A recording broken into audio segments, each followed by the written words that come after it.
नमस्कार आप सभी को। क्या हाल है आपके? सब बढ़िया, मस्त हैं, तंदुरुस्त हैं जी। आइए, कोऑर्डिनेट ज्योमेट्री में मैंने पिछली क्लास में जो जो बातें लिखवाई थी, बताई थी, आज उन पर एक बार चर्चा कर लेते हैं और जो सुधार करने का होगा आपकी प्रैक्टिस में उस पर सुधार कर लेते हैं। कुछ ज़्यादा है,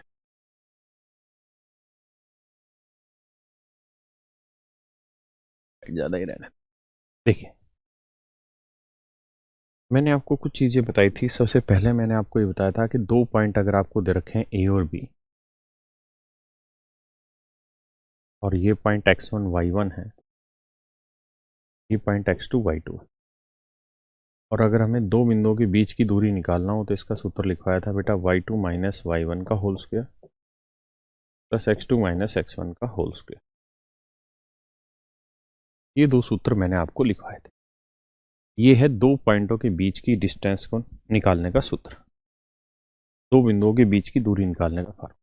अब मैंने इस पे दो तीन सवाल लिखे हैं, करके बताइए।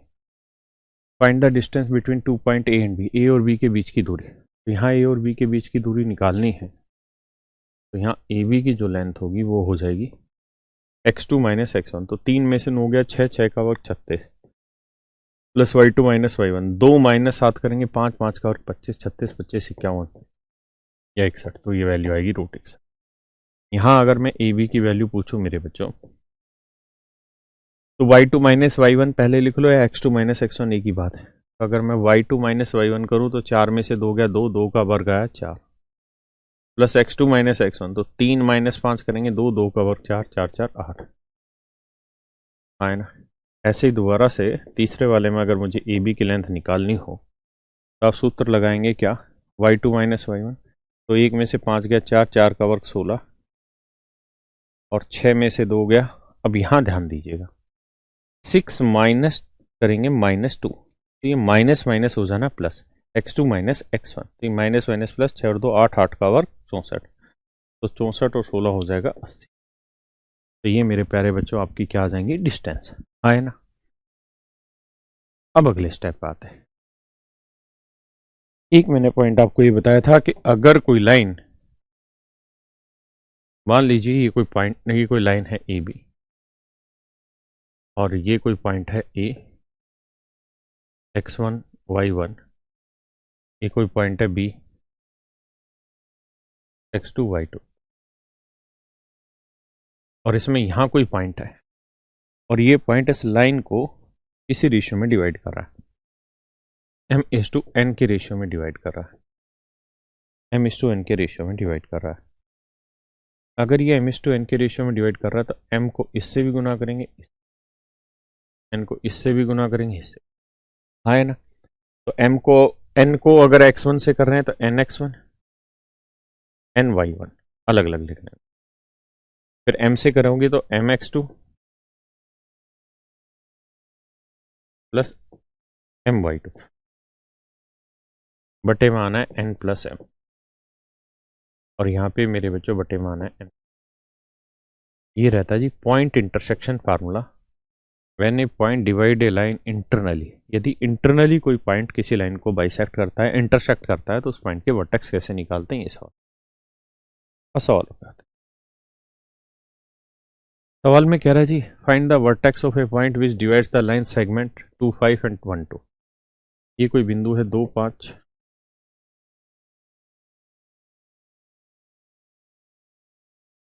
और ये कोई बिंदु है 1 2। कहता है जी यहाँ कोई पॉइंट है और वो इस लाइन को 2:1 के रेशियो में बांट रहा है। तो आपसे पूछा जा रहा है कि उस बिंदु के शीर्ष बताइए क्या होंगे जो इस लाइन को 2:1 के रेशियो में बांट रहा है। तो तरीका बताया, दो को एक से भी करो और दो से भी, तो दो एकम दो और दो दूनी चार। फिर इस एक को दो से भी करो, पाँच से, एक को दो से करोगे दो, और एक को पाँच से करोगे, बटे दो और एक तीन, तो ये 4/3 आएगा, यह आएगा जी 9/3। सिंप्लीफाई कर देंगे, ये आपका उत्तर आ जाएगा। आए ना, किसी भाई को कोई दिक्कत है? बोलो जी, कोई इश्यू हो यहाँ तक? आए ना, 9/3 यानी 3 आ जाए। बताइए जी एक बार इसको फाइंड द मैं इसे हिंदी इंग्लिश दोनों में ही समझा रहा हूँ। हिंदी में अगर इसलिए लिखना होगा तो ऐसा लिखेगा कि कोई रेखा है जो 3, 7 और 1, -2 बिंदुओं को मिलाकर बनी है, उस पर उस बिंदु के शीर्ष ज्ञात करें जो इस रेखा को 3:2 में बांटता है। करिए जी।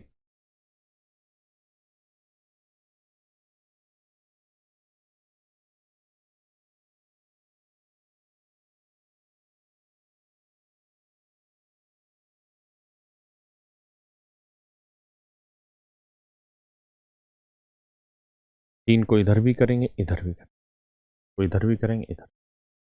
देखो 3 को 1 से किया 3 एकम 3, 3 को -2 से किया 6, 2 को 3 से किया 6 और 2 को 7 से किया 14, बटे 3 और 2 5। ये मेरे बचे, यानी ये आ जाएगा 9/5, है ना बच्चे। और ये मेरे बच्चा आ जाएगा 14 में 6 गया 8/5। ये मेरा आंसर हो, यानी इस पॉइंट के शीर्ष ये वाले।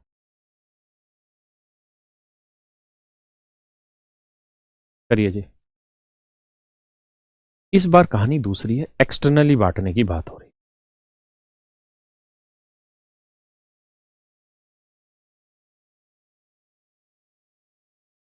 करो दोस्त।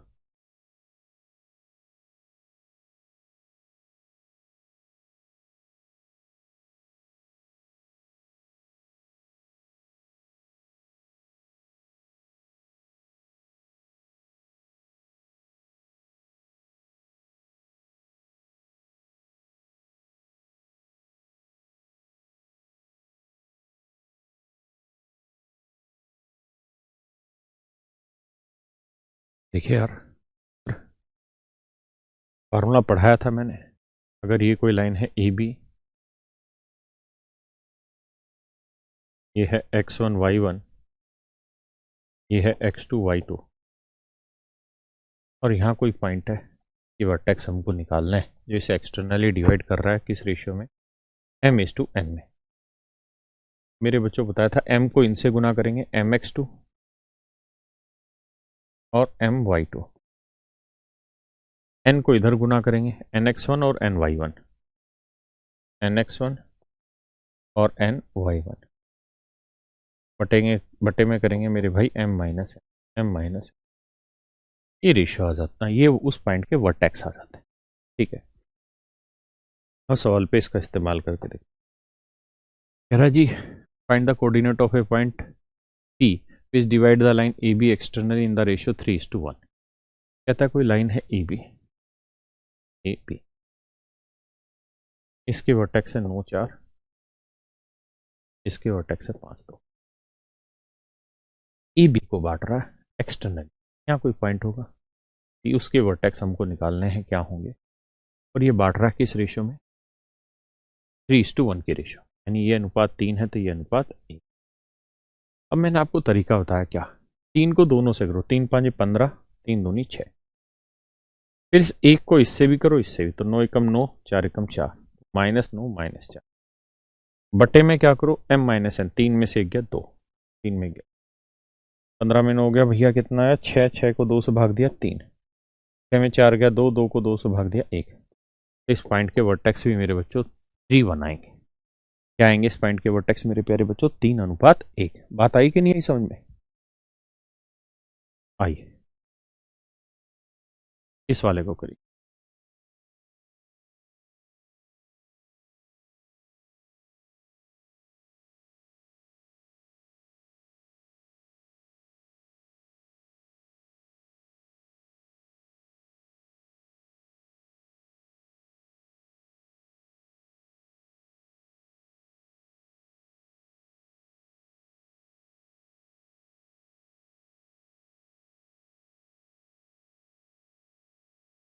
कर पाए भाई?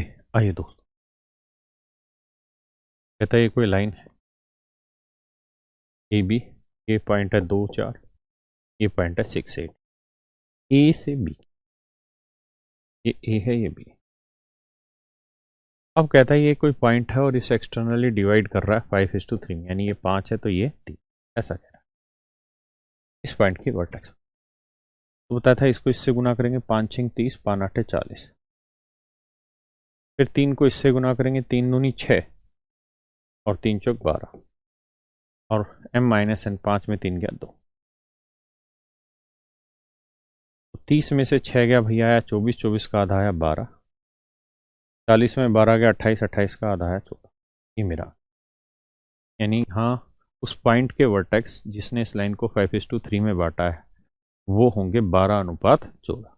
क्या आप मेरी बात समझ पाए? अब आते हैं जी मिड पॉइंट। तो मेरे प्यारे बच्चों, मिड पॉइंट निकालने का भी मैंने फार्मूला बताया था कि अगर ये कोई पॉइंट x1 y1 है और ये वाला कोई पॉइंट x2 y2 है, और मैं आपको कहूँ कि यार इसके मिड पॉइंट निकाल के बताइए क्या होंगे, इसके मध्य बिंदु निकाल के बताइए क्या होंगे, इसके मिड पॉइंट निकाल के बताइए क्या होंगे, तो इसके मिड पॉइंट का सूत्र है x1 plus x2 y2 y1 plus y2 y2। ये फार्मूला हो गया x1 प्लस x2 y2 और y1 प्लस y2 y2। किसी भैया को दिक्कत है ये मिड पॉइंट के वर्टेक्स है। अब लगाइए दिमाग यहाँ, कहता है what is the midpoint of line A B. A और बी के वर्टेक्स दे रखे हैं, ये ए है और ये बी है, बी के ये हैं ए के। तो मिड पॉइंट के वर्टेक्स जो होंगे वो होंगे x1 यानी -3 प्लस x2 8/2, y1 5, y2 -1/2। 8 में 3 गया 5/2 आया और ये 4/2 यानी 2। इसके मिड पॉइंट के जो वर्टेक्स होंगे होंगे 5/2 और 2। बात आई भाई यहाँ तक समझ में?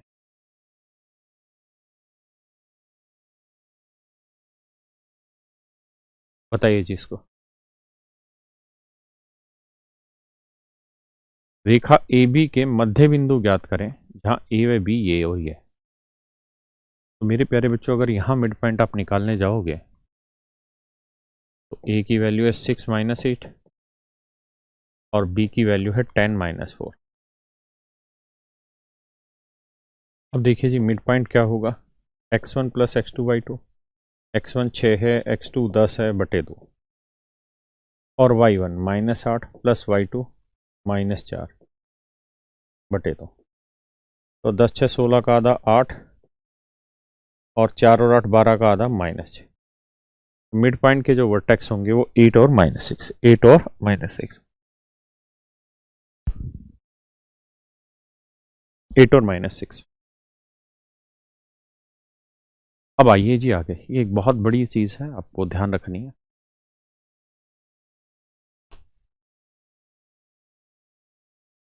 देखिए यार, division of a line P Q by another line. कहता है एक लाइन है पी क्यू, पी के वर्टेक्स ये हैं, क्यू के वर्टेक्स ये हैं, और अगर कोई दूसरी लाइन अगर इसको डिवाइड करती है, किस रेशियो में इस लाइन को पी क्यू को डिवाइड करेगी कोई भी दूसरी लाइन? अगर एक्स एक्सिस काटे तो किस रेशियो में काटेगी, वाई एक्सिस काटे तो किस रेशियो में काटेगी, और कोई लाइन हो वो काटे तो किस रेशियो में काटेगी। इन चर्चाओं पे सवाल करते हैं। देखिए यार, आप अच्छे से समझते हैं। मान लीजिए कोई लाइन है, ये कोई लाइन है और ये पॉइंट है x1 y1, ये पॉइंट है x2 y2, ये पॉइंट है x2 y2, ये है x1 y1। और मैं कह रहा हूं जी इसको किसी लाइन x एक्सिस ने काटा, x एक्सिस ने काटा। तो मेरे प्यारे बच्चों, आपको अच्छे तरीके से ध्यान होगा, मैंने ये बात समझाई थी कि अगर x एक्सिस पर कोई लाइन एक दूसरे को इंटरसेक्ट करती है तो x एक्सिस पे y की वैल्यू क्या रहती है, 0। यानी x वाला वर्टेक्स क्या होगा ये हमें नहीं पता, लेकिन y वाला वर्टेक्स 0 होगा ये हमें पता है ना। और हम मान लेते हैं कि m:n के रेशियो में बांटा है इसने, इस रेशियो में m:n के रेशियो में बांटा है। तो सोल्व करोगे तो m को इससे भी गुना करेंगे, इससे भी, तो करते हैं जी mx2 और my2, और n को मेरे बच्चे इससे भी करेंगे, इससे भी, तो nx1 और ny1 बटे में m प्लस n बटे में m प्लस n। तो मेरे बच्चों ये वाला शीर्ष 0 को रिप्रेजेंट कर रहा है, यानी m/2 plus ny1 upon m plus n, ये वैल्यू 0 है। समझ रहे हैं ना, क्योंकि ये वाला वर्टेक्स 0 को रिप्रेजेंट कर रहा है।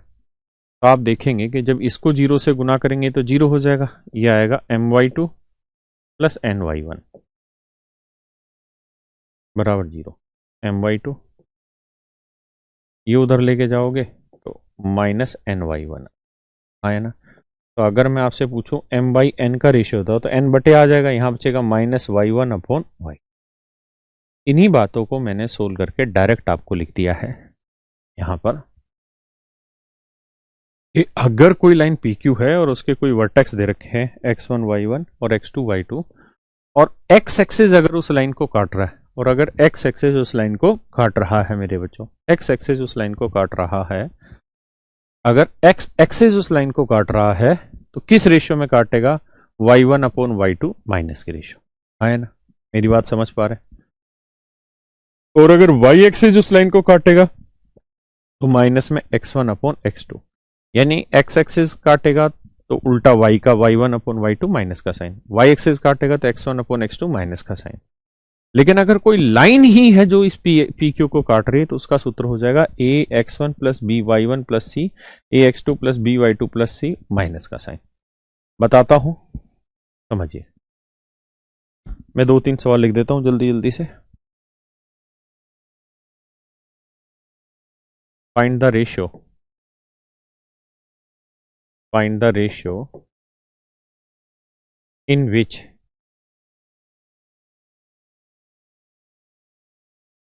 line x-axis intersect the line PQ where P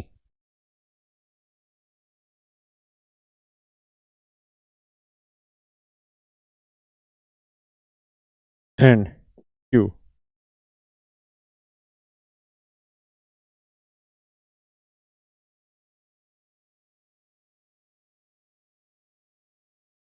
सवाल में ये कह रहा है कि एक रेखा PQ जहां P 5 माइनस 6 और Q 2 और 3 है, इस रेखा को अगर x एक्सिस इंटरसेक्ट करती है तो किस अनुपात में इंटरसेक्ट करेगी, ये मैंने आपसे सवाल में पूछा है।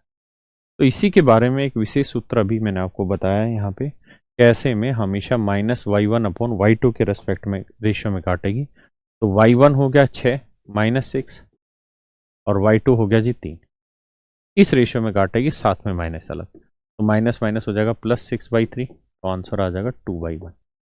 डायरेक्ट आंसर आ जाएगा 2/1। किसी भाई को कोई आपत्ति है इस सवाल में? कोई भी आपत्ति हो बोलो जी, क्या कोई दिक्कत? नहीं। अब मान लीजिए इसी सवाल में मैं हल्का सा चेंज कर दूं और आपको यहां पे y एक्सिस लिख दूं, ठीक है, और ये पॉइंट दे दो। अब कहूं कि बताओ ये इस लाइन को किस रेशियो में काटेगी?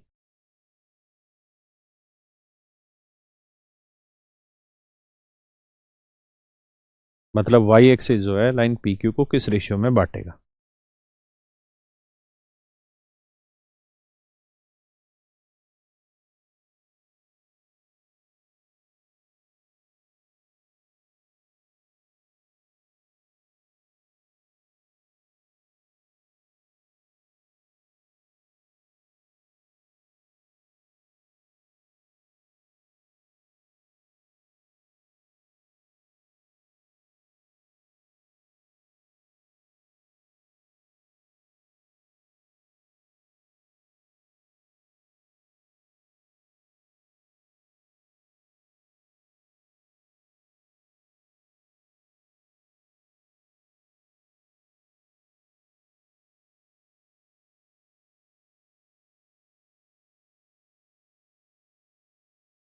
ये मित्र, तो देखिए यार, अगर y एक्सिस काटती है तो रेशियो होता है माइनस x1 अपॉन x2, इसी बात को दोहरा रहा हूं, तो आंसर होगा माइनस x1 अपॉन x2। तो देखो यार, माइनस x1 क्या है 5 और x2 क्या है -2, तो माइनस माइनस कट गया 5/2, यानी इस रेशियो में काट रहा है, इस रेशियो में काट रहा है ना। अच्छा, बहुत बार क्या होता है कि रेशियो नेगेटिव आ जाता है, जैसे रेशियो आ गया -5/2, ऐसे रेशियो आ गया तो क्या होगा? आप तो कहेंगे कि सर रेशियो तो नेगेटिव नहीं आता। तो मेरे बच्चों, अगर रेशियो नेगेटिव आ गया है तो इसका मतलब वो पॉइंट उस लाइन को इंटरनली डिवाइड नहीं कर रहा है, एक्सटर्नली डिवाइड कर रहा है। नेगेटिव साइन आने का मतलब है कि वो पॉइंट उस लाइन को, या वो लाइन उस लाइन को एक्सटर्नली डिवाइड कर रही है, इंटरनली डिवाइड नहीं कर रही। अगर रेशियो नेगेटिव आया है तो रेशियो नेगेटिव आ गया, इसका मतलब ये नहीं कि आपका सवाल गलत है। ठीक है जी।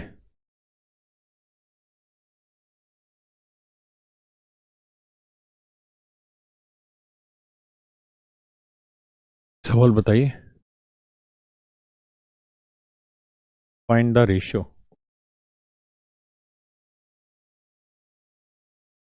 इन विच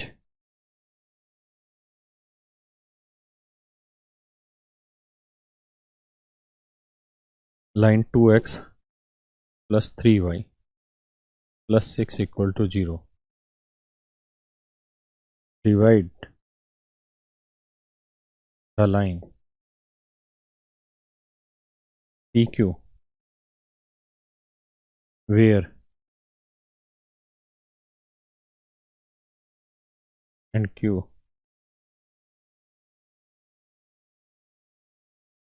कह रहा जी, ये जो लाइन है 2x plus 3y plus 6 equal to 0, ये लाइन किसी रेखा PQ को किस अनुपात में बांटेगी? किसी रेखा PQ को किस अनुपात में बांटेगी? अभी तक x एक्सेस y एक्सेस बांट रहे थे, अब कोई लाइन बांटे तो कैसे बांटेगी? तो भी तरीका सिखाया भैया। सूत्र क्या है? इक्वेशन सेम वही लिखनी है, ax plus by plus c, ऊपर x1 y1 लगाना, नीचे x2 y2 और साइन माइनस का आए ना। तो इस वाले सवाल में जो रेशियो निकल के आएगा वो माइनस ए क्या हो गया 2x, तो 2 प्लस बी क्या हो गया 3 और सी हो गया जी 6। नीचे भी सेम यही 2 प्लस 3 प्लस सी सी का मतलब 6। अब देखिए यार, x1 की वैल्यू क्या है? -5 और -6। तो ऊपर x1 यानी -5 आए ना, और x1 और y1 की वैल्यू है 6। नीचे क्या लिखना था? x2 y2, तो x2 क्या है 9 और y2 क्या है -1, तो x2 9 और y2 -1 है ना। अब सोल्व कर देंगे, माइनस का साइन है जी टी, 5 दूनी 10, 3 6 18 जमा 6, 18 6 24, 24 में से 10 गया भाई, कितना बचा रहे? 14। यहाँ देखते हैं, 2 नीम 18 -3 प्लस 6, तो 18 6 24, 24 में से 3 गया 21, तो 7 दूनी 14, 7 थी 21, तो आंसर आया -2/3। अगर -2/3 आ रहा है तो इसका मतलब ये लाइन उस लाइन को काट रही है 2:3 के रेशियो में, लेकिन एक्सटर्नली डिवाइड कर रही है। कैसे डिवाइड कर रही है मेरे बच्चों? एक्सटर्नली डिवाइड कर रही है। अगर ये प्लस में आता ये वाला रेशियो तो हम कहते हैं इंटरनली डिवाइड कर रही है, लेकिन अगर ये माइनस में आया तो कहेंगे एक्सटर्नली डिवाइड करने लग रही है। बात आई जी समझ में? आई यार। कह रहा है जी ये सवाल है, कहता है ये कोई ट्रायंगल है ABC,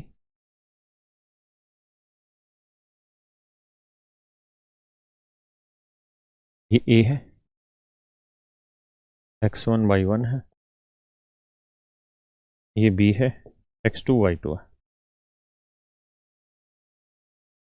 ये C है, x3 y3। मेरा सवाल आपसे ये है कि आप इस लाइन को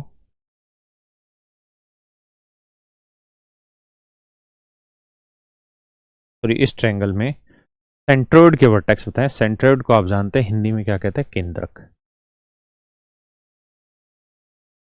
त्रिभुज में कहेगा किसी त्रिभुज ABC में केंद्रक की शीर्ष ज्ञात करें। किसी त्रिभुज ABC में केंद्रक के शीर्ष ज्ञात करें, ऐसा आपसे सवाल पूछ लेगा।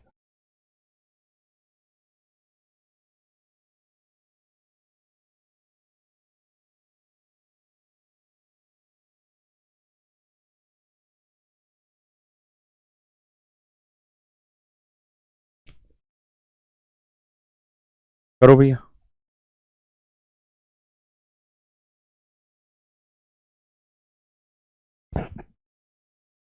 तो देखो मेरे बच्चों, सबसे पहले आप ये सोचिए कि सेंट्रोइड किसके मिलने से बनता है? आप कहेंगे जी मीडियन के मिलने से बनता है। तो मीडियन होती है जो वर्टेक्स है सामने वाली साइड के मिड पॉइंट को मिलाए, यानी हमारा काम है कि इस मिड पॉइंट के वर्टेक्स निकालना।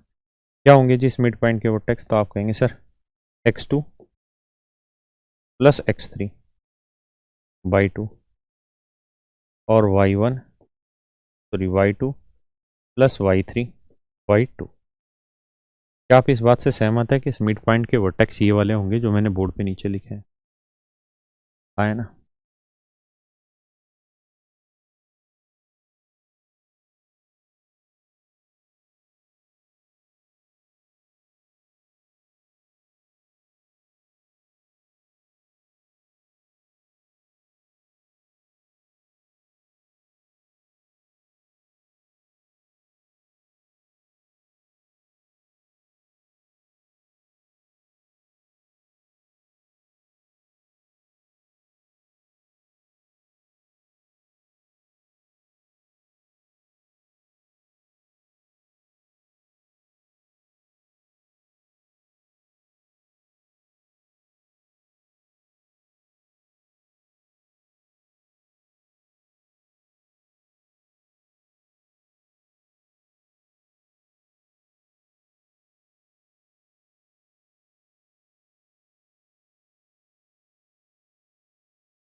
मेरे बच्चों करें आगे सवाल।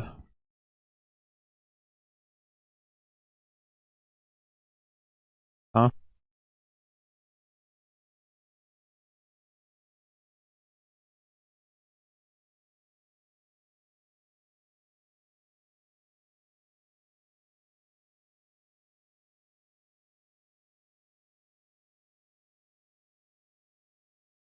आओ यार।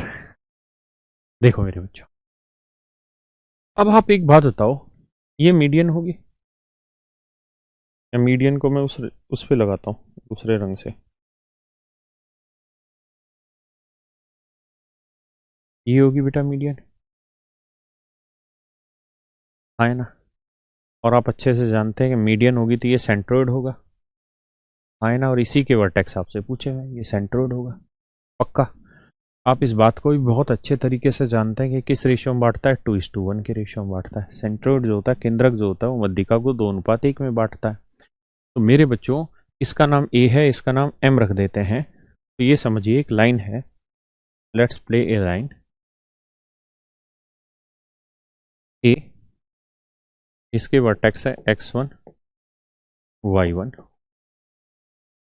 और एक है m, इसके वर्टेक्स है x2 प्लस x3 y2 और y2 प्लस y3 बाई 2। और जी हाँ सेंट्रोइड, जी हाँ सेंट्रोइड। और सेंट्रोइड मीडियन को किस रेशियो में बांट रहा है? 2:1 के, 2:1 के रेशियो में सेंट्रोइड मीडियन को बांट रहा है, हाँ ना?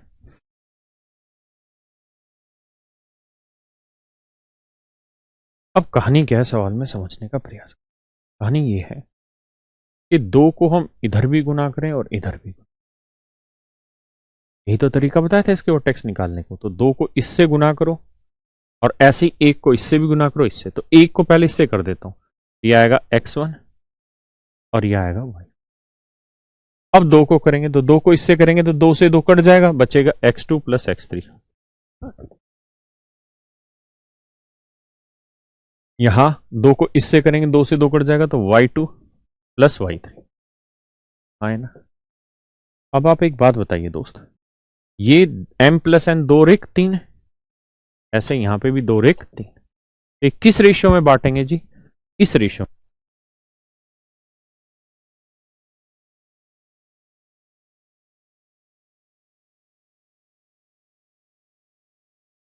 तो इस रेशियो में, यानी इस पॉइंट के जो वर्टेक्स होंगे, इस पॉइंट के जो वर्टेक्स होंगे, जिसे जो इस लाइन को 2:1 बांट रहा होगा, उसके वर्टेक्स ही होंगे। एक बार समझिए, फिर इसे सिलसिलेवार तरीके से लिखता हूं।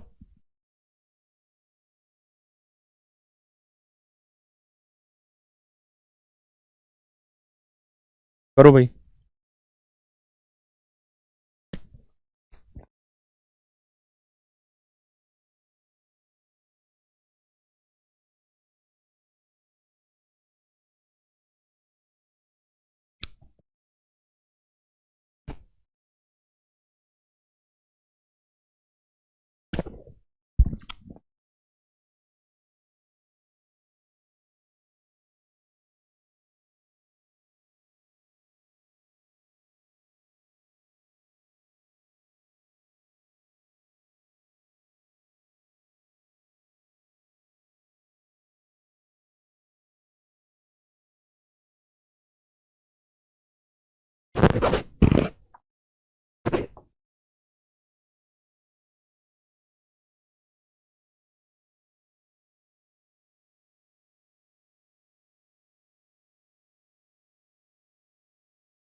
कह रहा जी ये कोई ट्रायंगल है एबीसी, इसके vertex x1 y1 x2 y2 x3 y3। अगर सवाल में कहे कि भाई इसके सेंट्रोइड के वर्टेक्स बताइए, अगर जी इसका केंद्रक है, सेंट्रोइड है, केंद्रक है, तो आपसे सवाल में पूछा जा सकता है कि केंद्रक के शीर्ष ज्ञात करें। तो इसका तरीका क्या होता है? इसके वर्टेक्स का फार्मूला होता है x1 plus x2 plus x3 by 3, y1 plus y2 plus y3 by 3। ये मेरे प्यारे बच्चों केंद्रक निकालने के सूत्र होते हैं, केंद्रक निकालने का फार्मूला होता है। डिटेल क्या था वो मैंने आपको प्रूफ करके समझाया, आया ना? डिटेल क्या था वो मैंने आपको प्रूफ करके समझाया, आया ना?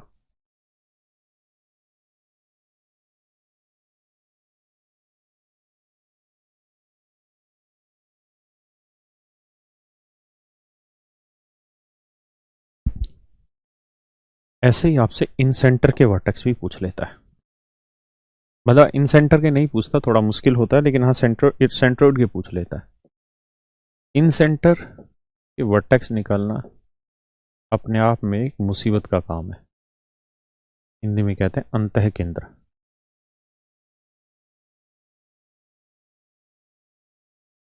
अंतः केंद्र निकाल, ध्यान से देखिए, समझिए।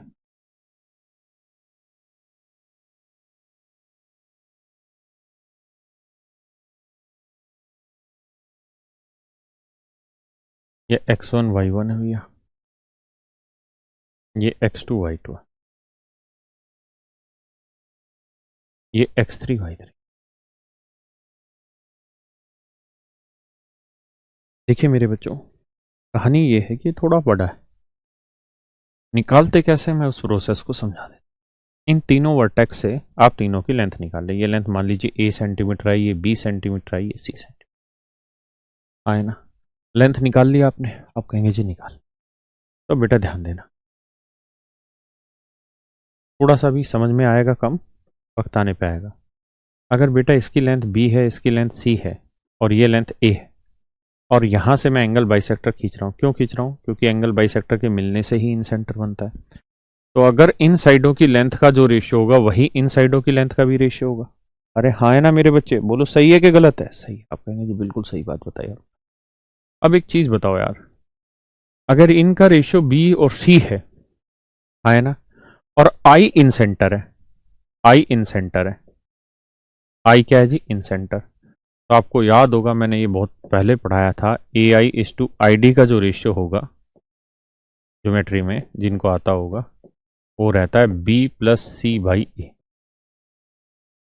यानी ये जो लेंथ का रेशियो होता है ना, ये रहता है बी प्लस सी बाई ए, है ना? और ये जो रेशियो रहेगा ये वही रहेगा जो बी इज टू सी का है। तो करना क्या होगा, इस लाइन के दो वर्टेक्स दे रखे होंगे, उसे बी इज टू सी में बांटेंगे तो ये वाला वर्टेक्स आ जाएगा, ये वाला वर्टेक्स आ गया, ये वाला वर्टेक्स है। अब दोनों वर्टेक्स है तो इस पॉइंट की लेंथ का रेशियो निकाल दो। इस पॉइंट की लेंथ का जो रेशियो होगा वो ये वाला होगा, तो इसमें बांट देंगे तो वर्टेक्स की वैल्यू निकल के आएगी। अब क्योंकि मैंने कहा कि पेपर में बहुत ही टफ है ऐसे सवाल देना और इन पे कैलकुलेशन बैठाना, but if in future there will be a chance of such questions you must have your formula. इनका फार्मूला रहता है इन सेंटर के वर्टेक्स का। अगर ये इन सेंटर है, इन सेंटर में कहेंगे अंतः केंद्र, अंतः केंद्र। इसको निकालने का सूत्र होगा ए एक्स वन का लो, ए के सामने वाला vertex plus B X one plus C X one, गलत लिखो, बी के सामने वाला वर्टेक्स x2 प्लस सी x3 बटे में a प्लस बी प्लस सी। ऐसे ही ay1 plus ay2 plus ay3 upon में a प्लस बी प्लस सी। ये आए जी उस पॉइंट के वर्टेक्स। ये आए मेरे बच्चे उस पॉइंट के वर्टेक्स। यानी वर्टेक्स की लेंथ निकाल वर्टेक्स के सॉरी इन सेंटर के वर्टेक्स निकालने के लिए आपको क्या क्या चीज़ों की ज़रूरत है? साइडों की लेंथ की ज़रूरत है, ए बी और सी की ज़रूरत है। जब तक आप ए बी और सी नहीं निकाल देंगे तब तक सेट नहीं होगा, और ये फिर फार्मूला बनेगा इन सेंटर के वर्टेक्स निकालने का। ठीक है जी, चलिए एक एक दो एग्जाम्पल करा देता हूँ।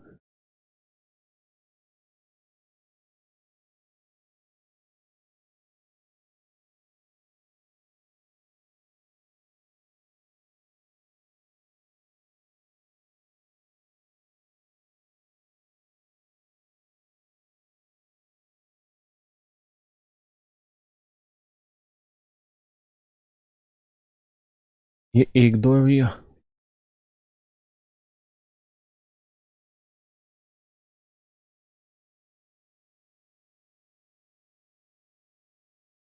सेंट्रोइड के वर्टेक्स निकालिए जी। केंद्रक के शीर्ष निकालिए क्या होंगे? इस त्रिभुज के केंद्रक के शीर्ष निकालिए। तो केंद्रक के शीर्ष निकालने का सूत्र हो गया जी x1 यानी 1 plus x2 5 plus x3 minus by 2 by 3। y1 2 y2 plus 6 y3 minus 3 upon में 3। एक से कटा 5/3 आया, और मेरे बच्चे इसे सोल्व कर 6 2 8 में से 3 गया 5/3। अरे वेरी गुड। तो ये आ गया 5/3 5/3। ये आ गया मेरे बच्चों किस चीज़ के शीर्ष? आपके उसके सॉरी सेंट्रोइड के शीर्ष निकल के आ गए। किसी भाई को दिक्कत है यहाँ तक?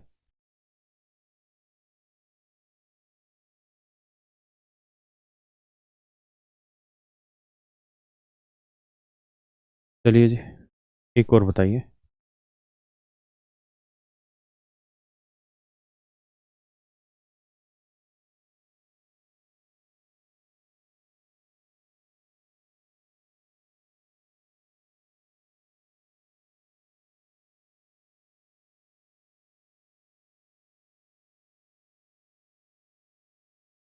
अब एक सवाल दे रहा हूं जी, इसमें आपको इन सेंटर के शीर्ष निकालने।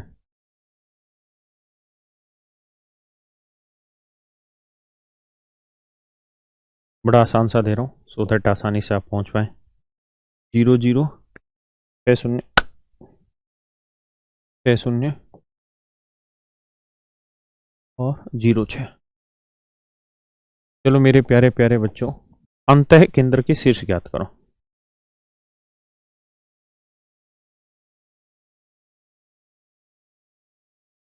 करिए जी, इन सेंटर के वर्टेक्स निकालिए।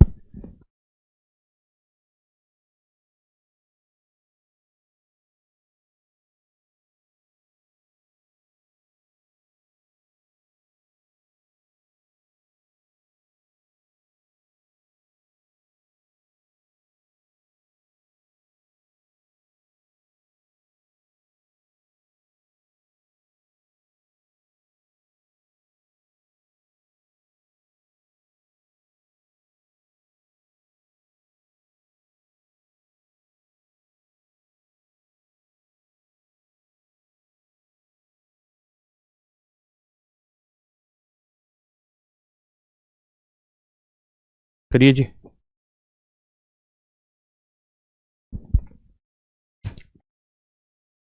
मेरे बच्चों पहले ये लेंथ निकालोगे। y2 माइनस 1 0 में 0 गया 0, x2 माइनस x1 6 में 0 गया 6, 6 का वर्ग 36, 36 का वर्गमूल 6, लेंथ आई 6। इसको निकालोगे तो x2 माइनस x1 ये लेंथ भी 6 ही निकल के आएगी। इसे निकालोगे तो x2 minus x1 y2 minus y1 6 का और 36 36, तो 36 36 72 आया, तो ये आएगा 6√2। ये लेंथ आ गई मेरे बच्चों 6√2। सबसे पहले आप इतनी लेंथ निकालिए, उसके बाद की चर्चाएं आगे।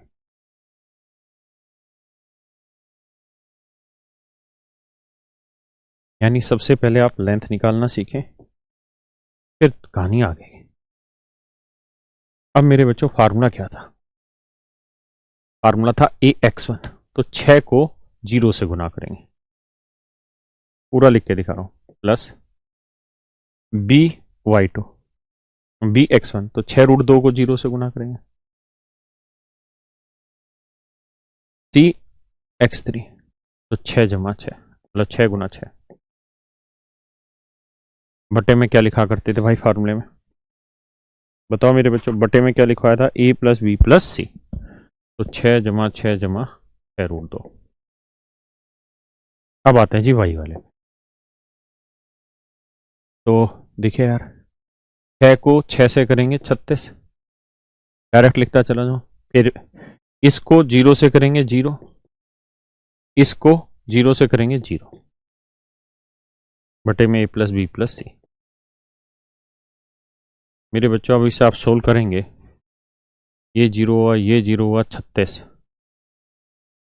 6 6 12 जमा 6√2,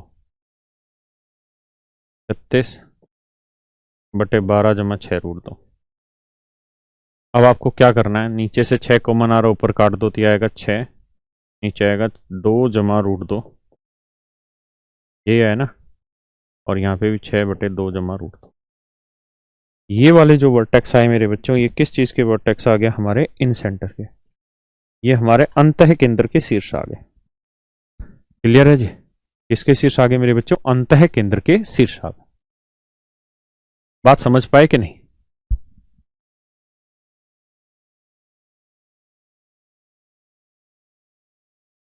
आइए जी अब अलग से कहानी समझते हैं अगले पोर्शन की।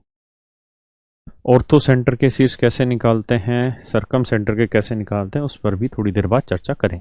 देखिए यार, उससे पहले ज्ञान ले लेते हैं। उस ज्ञान का नाम है, हिंदी में से बोलते हैं ढाल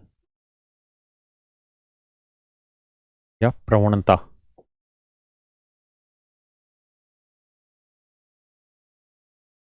या झुकाव।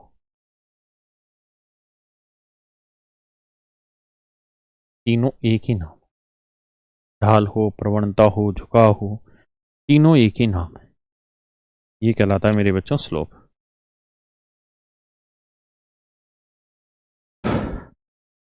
बात आती है कि जी स्लोप होता क्या है, क्या पहचान है, क्या परिभाषा है। तो मेरे प्यारे बच्चों इस बात को ध्यान रखिएगा, स्लोप जो रहता है, अच्छा हम किसी भी चीज को, ढाल का मतलब, झुकाव का मतलब तो आप समझ ही गए। जैसे मैं सीधा खड़ा हूं तो मैं गर्दन को ऐसे झुका दूंगा, या गर्दन को ऐसे रखूंगा, या गर्दन को ऐसे झुका, मतलब मेरी गर्दन को मुझे स्ट्रेट मानना पड़ेगा। क्या मानना पड़ेगा? स्ट्रेट मानना पड़ेगा। ऐसे झुका दिया, ऐसे या ऐसे, यानी हमें कोई एक बेस लेना पड़ेगा, कोई ना कोई एक चीज बेस लेनी पड़ेगी। जैसे मैं जिस जगह खड़ा हुआ हूं, ये पृथ्वी है, इस पृथ्वी को हमने एक्स एक्सिस बेस माना हुआ है। तो अगर हम इस एक्स एक्सिस को बेस लेते हैं और इधर झुक रहे हैं, तो जितना झुक रहे हैं, जितना कोण बना रहे जमीन के साथ, वो झुकाव। अगर बिल्कुल सीधे खड़े हुए हैं जमीन के ऊपर, तो ना हम इधर झुक रहे हैं ना इधर झुक रहे हैं, मतलब हमारा कोई झुकाव ही नहीं है जमीन पे। मेरी बात समझ पा रहे हैं कि नहीं? बोलो मेरे बच्चों, हाँ है ना? समझ रहे हैं ना मेरी बात को? जब हम बिल्कुल जमीन के ऊपर सीधे खड़े होंगे, जैसे मान लीजिए जमीन है और इसके ऊपर ये पेन सीधा खड़ा हुआ है, तो इसका ना ढाल इधर होगा ना ढाल इधर होगा। तो जब भी कोई चीज लंबवत खड़ी होगी जमीन के ऊपर, तो उसका ढाल आप नहीं निकाल सकते। क्लियर है? जमीन का मतलब ऐसे सपाट जो जगह है, यानी एक्स एक्सिस। मेरी बात समझ रहे हैं? X axis. तो जब भी कोई चीज जमीन पे सीधी खड़ी होती है, तो हम उसका ढाल नहीं निकाल सकते। जब वो या तो इधर झुके या इधर झुके, तभी हम उसका ढाल निकालते हैं। तो बेसिक कैलकुलेशन के लिए हमने एक्स एक्सिस को बेस मान लिया। तो डेफिनेशन ये कहती है, मतलब 3 तरीके से स्लोप निकाला जाता है। पहला तरीके पे अभी हम चर्चा कर रहे हैं, फिर दूसरे तरीके पे आएंगे कि किसी लाइन का एक्स एक्सिस पर, किसी लाइन का एक्स एक्सिस पर एंटी क्लॉकवाइज झुकाव हमारा स्लोप कहलाता है। कोई रेखा एक्स एक्सिस पर एंटी क्लॉकवाइज जो झुकाव देती है, वो स्लोप कहलाता है। देखो क्लॉक कैसे चलती है, टक टक टक टक टक टक टक, एंटी क्लॉक मतलब उल्टा ऐसे। तो एक्स एक्सिस पे ये वाला जो झुकाव है, ये मेरे बच्चों हमारा कहलाता है स्लोप। क्या कहलाता है? स्लोप कहलाता है। अच्छा, स्लोप को हम जनरली जनरली या जनरली स्लोप को हम एम से डिनोट करते हैं। किससे डिनोट करते हैं? एम से। पता नहीं क्यों करते आए हैं पीछे। तो ये कितने डिग्री झुका हुआ है, जो एंगुलर वो झुकी हुई है वही उसका स्लोप कहलाएगा। और अगर झुकाव थीटा में दे रखा है तो स्लोप को हम टेन थीटा में रिप्रेजेंट करते हैं। टेन थीटा में रिप्रेजेंट करते हैं। क्यों रिप्रेजेंट करते हैं? बड़ी बेसिक सी चीज है। ये लाइन इस लाइन पे झुकी हुई है तो कैसे पता चले कितनी झुकी है, या ये लाइन झुकी हुई है पता कैसे चले कि कौन सी ज्यादा झुकी है? तो इसका बेसिक तरीका ये होता है कि ये हो गया इसका परपेंडिकुलर, है ना, और ये हो गया बेस। अब इसी बेस पे अगर मैं ये परपेंडिकुलर लूं तो झुकाव पता चलेगा। तो मुझे पता चलेगा यार यहां परपेंडिकुलर छोटा है, बेस वही रखे, यहां परपेंडिकुलर बड़ा है। तो यानी परपेंडिकुलर और बेस के बिहाफ पे ही डिसाइड होता है कि कोई लाइन कितनी झुक रही है, कितनी उठी हुई है ना। इसलिए हम स्लोप को हमेशा 10 की फॉर्म में लेते हैं और स्लोप को m की फॉर्मेट में रिप्रेजेंट किया जाता है। जैसे मान लीजिए मैंने आपको कह दिया कि जी ये 60 डिग्री कौन बना रहा है, बताइए इस लाइन का झुकाव क्या है? तो आप कहेंगे जी m होगा tan थीटा, tan थीटा की वैल्यू √60 यानी 3, यानी इस लाइन का जो झुकाव है वो √3 है। मैं कहूं जी ये कोई लाइन है बाबू और ये कौन 135 डिग्री बना रहा है और ये कौन 45 डिग्री बना रहा है, तो बताइए इस लाइन का झुकाव क्या माने? तो आप सबसे पहले तो ये ध्यान दीजिएगा कि ये कौन नहीं मानना, एंटी क्लॉकवाइज एक्स एक्सिस से उल्टा चलना है, वो झुकाव माना जाएगा, 45 नहीं मानेंगे। समझ गए? तो यहां m की जो वैल्यू होगी वो 10 145 डिग्री होगी। 10 145 का मतलब ना 90 जमा 35, ऐसे लिख सकते हैं ना, 90 जमा 45। और 10 90 प्लस थीटा क्या होता है जी? Cot theta. तो ये बना मेरे भाई कोट 45 डिग्री और कोट 45 होता है 1, यानी इसका झुकाव आ गया -1। इसका झुकाव आ गया मेरे बच्चों -1। मैंने एक चीज और भी कही कि किसी भी चीज का हम झुकाव अगर वो सीधी खड़ी होगी तो नहीं निकाल सकते क्योंकि वो झुकी ही नहीं है। अगर कोई लाइन इसके ऊपर लंबवत खड़ी कर दें तो एंगल 90 बनेगा, और 10 90 की वैल्यू क्या होती है? अनडिफाइन होती है। इसीलिए होती है क्योंकि आप उसका झुकाव नहीं निकाल रहे 90 पे, ना इधर झुक रही ना इधर झुक रही। बात आ रही कि नहीं आ रही मेरी समझ में? हाँ या ना? आइए अब आते हैं इसी के दूसरे तरीके में। एक तरीका तो ये बताया स्लोप निकालने का, दूसरा तरीका है। तो दूसरा तरीका मेरे बच्चों ये है स्लोप निकालने का कि अगर कोई लाइन है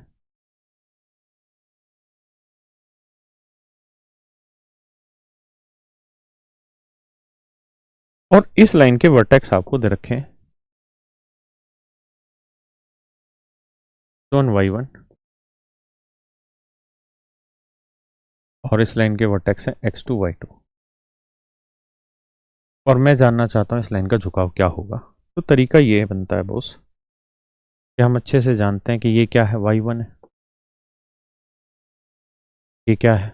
y2 है, आया ना। इस पे जो ये परपेंडिकुलर होगा ये वाली लेंथ होगी y2 माइनस y1। ये वाली जो लेंथ होनी है ये यहां से यहां तक x2 होनी है, ये x1, तो ये वाली लेंथ होनी है x2 माइनस x1, आया ना। ये लाइन जो व्हाइट कलर वाली लाइन थी, ये जो व्हाइट कलर वाली लाइन थी ये एक्स एक्सिस पे ऐसे आके टिक मिलेगी, हाँ ना। तो आप जानते हैं जितना कोण ये यहां बनाएगी उतना ही कोण यहां बनाएगी क्योंकि दोनों बेस के पैरेलल लाइनें होती। तो अगर ये कोण थीटा है तो ये कोण भी थीटा होगा, और मैं आपसे यहाँ पूछूं कि बेटा टेन थीटा बताइए क्या होगा, और स्लोप को हम एम से यानी टेन थीटा से डिनोट करते हैं। तो टेन थीटा होता है परपेंडिकुलर अपॉन बेस, तो परपेंडिकुलर हुआ y2 minus y1 upon x2 minus x1। इस बात का अर्थ ये हुआ कि अगर किसी लाइन के कोई दो पॉइंट दे रखे हैं ए और बी, ऐसे अगर दो पॉइंट दे रखे हैं और उस लाइन का हमें स्लोप निकालना है तो उस लाइन के स्लोप का फार्मूला हो जाएगा y2 minus y1 upon x2 minus x1। ये उस लाइन का स्लोप निकालने का मेरे प्यारे बच्चों सूत्र होगा। उस लाइन का स्लोप निकालने का ये एक सूत्र होगा, और उम्मीद है आपको ये बात समझ आई होगी। इस पे भी क्वेश्चन लेंगे, ठीक है। तीसरा तरीका एक और, अगर कोई line X axis Y axis दोनों को काट रही है, अगर कोई line X axis Y axis दोनों को काट रही है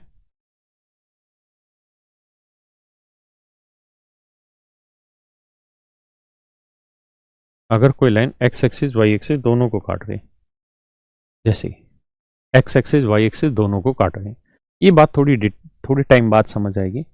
इसको बोलते हैं इंटरसेप्ट, इंटरसेप्ट लाइन। यानी ऐसी रेखाएं जो एक्स एक्सिस को भी काट रही हैं और वाई एक्सिस को भी काट रही हैं, ऐसी रेखाओं को हम इंटरसेप्ट लाइन कहते हैं। और इस लाइन की इक्वेशन होती है y equal to M X plus C. Y equal to M X plus C क्या होती है जी? y equal to M X plus C. और मेरे प्यारे बच्चों, यहां जो m है ये कहलाता है स्लोप, ये कहलाता है स्लोप। और ये जो c है इसे हम बोलते हैं y इंटरसेप्ट। इस बात का अर्थ गहरा आपको थोड़े टाइम बाद पता चलेगा कि ये इंटरसेप्ट क्या कहना चाह रहा हूं, क्या होता है, ये इसको कैसे सोल्व करता है। y इंटरसेप्ट का मतलब होता है कि जिस लाइन ने y एक्सिस को जहां पे भी काटा होगा, ओरिजिन से उसकी दूरी कितनी है, ओरिजिन से उसकी दूरी कितनी है, ये इसका y इंटरसेप्ट कहलाता है।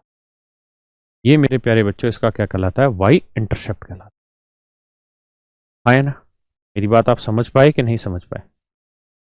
किसी भैया को दिक्कत है? इसे हम कहते हैं y इंटरसेप्ट। पक्का? तो स्लोप कुल मिला के 3 तरीकों से निकाले जा सकते हैं। पहला, सीधा सीधा एंगल दे दे, दूसरा 2 पॉइंट दे दे, और तीसरा मेरे बच्चों इंटरसेप्ट लाइन दे दे। इन 3 तरीकों से स्लोप निकाल सकते हैं। आया ना? बात आई कि नहीं आई समझ में? चलिए देखिए मेरे बच्चे,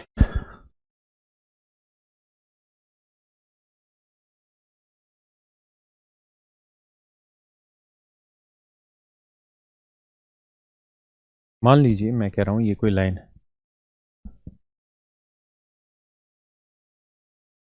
ये लाइन और ये लाइन दोनों ही आपस में पैरेलल।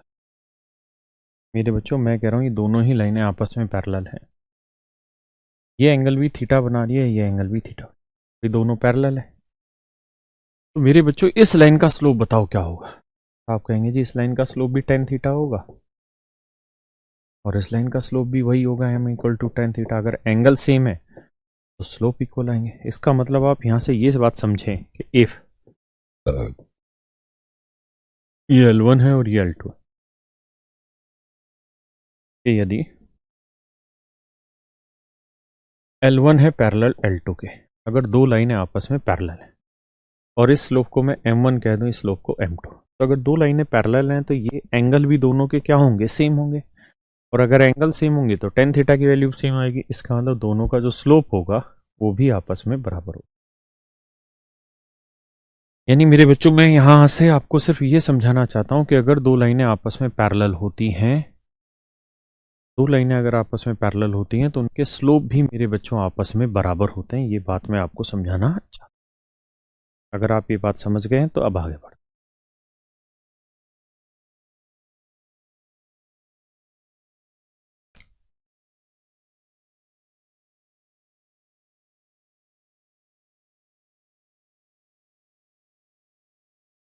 ये एंगल है मान लीजिए थीटा, ये कोई लाइन है L1। मैं आपसे जानना चाह रहा हूं कि जो लाइन L1 है, अगर मैं इसके स्लोप को m1 से डिनोट करूं तो m1 की वैल्यू क्या होगी? तो आप कहेंगे जी tan थीटा। इस लाइन के स्लोप को अगर मैं m1 से डिनोट करूं तो इस लाइन का स्लोप क्या होगा? tan theta. अब मेरे बच्चों, मैं एक लाइन और खींच ले रहा हूं, और जो लाइन मैं खींच रहा हूं वो मैं इसके ऊपर 90 डिग्री खींच रहा हूं। यानी एक दूसरी लाइन मैंने खींची L2 और मैं कह रहा हूं कि L1 परपेंडिकुलर है L2 के, मतलब एक दूसरे पे दोनों लंबवत हैं। तो अगर ये दोनों लंबवत है तो L2 का स्लोप बताइए। तो बताओ ये L2 के लिए जो एंगल होगा वो ये वाला काउंट होगा या ये वाला काउंट होगा? तो आप कहेंगे sir anti clockwise angle count होगा। तो ये वाला एंगल हो गया थीटा प्लस 90, यानी इसका स्लोप होगा 90 प्लस थीटा। यानी इस लाइन के स्लोप को अगर मैं m2 से डिनोट करूं, अगर इस लाइन के स्लोप को, ढाल को मैं m2 से डिनोट करूं, मेरे प्यारे बच्चों m2 की वैल्यू होगी tan थीटा और थीटा की वैल्यू है इस बार 90 प्लस थीटा। और tan 90 प्लस थीटा क्या होता है? चेंज होगा, tan चेंज होगा कोट में, है ना? और ये आ जाएगा आपका सेकंड क्वाड्रेंट, सेकंड में tan नेगेटिव होता है तो माइनस। अब मैं इन दोनों इक्वेशन को आपस में मल्टीप्लाई कर देता हूँ, m1 into m1 into m2, और टेन थीटा को कोट थीटा से मल्टीप्लाई करेंगे तो tan theta into cot theta, ये वाला माइनस मैंने बाहर लगा दिया। तो आप देख रहे हैं कि m1 इंटू m2 की वैल्यू आ गई -1। मतलब मेरे प्यारे बच्चों, if L1 is perpendicular to L2, यानी दो लाइनें एक दूसरे पर अगर लंबवत बनाती हैं, 90 डिग्री का कोण बनाती हैं, तो उनके स्लोप का प्रोडक्ट हमेशा -1 होगा। इस बात को आप ध्यान रखिए। मतलब अगर दो लाइनें आपस में पैरेलल हैं, अगर दो लाइनें मेरे बच्चों आपस में पैरेलल हैं तो उनके स्लोप बराबर होंगे। अगर दो लाइनें आपस में परपेंडिकुलर हैं तो उनके स्लोप का जो प्रोडक्ट होगा वो हमेशा -1 होगा। दो लाइनें पैरेलल हैं तो स्लोप इक्वल होगा, और अगर दो लाइनें एक दूसरे परपेंडिकुलर है तो उनके स्लोप का जो प्रोडक्ट है वो -1। मुझे उम्मीद है आपको मेरी बात समझ आई होगी। अब चर्चा को आगे लेके चलो। और मैंने अब यहाँ एक नया तरीका ढूंढा है इसको कराने का, कि मैं कॉन्सेप्ट पढ़ाता जा रहा हूँ और साथ के साथ आपको प्रैक्टिस भी करा देता हूँ उसी टाइप के, है ना। तो जितने अभी तक सवाल आए हैं पेपर में इससे रिलेटेड, वो सारे के सारे सवाल आज मैं करा दूंगा। आप मतलब जितने आज हो पाएंगे उतने आज, बाकी कल। देखिए जी,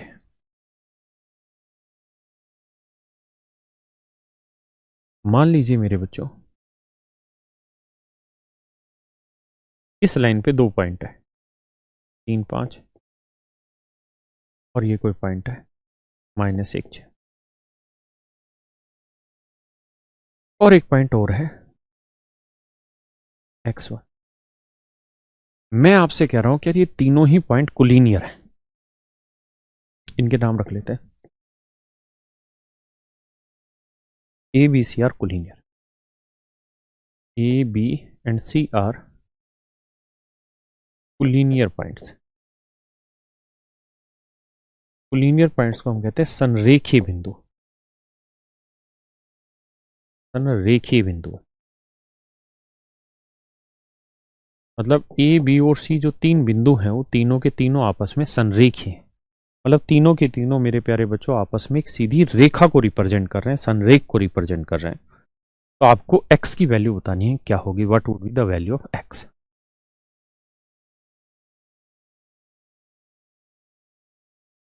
अच्छा एक चीज बताओ मुझे कि आप स्लोप जो निकालते हैं वो किसी पॉइंट का निकाल सकते हैं?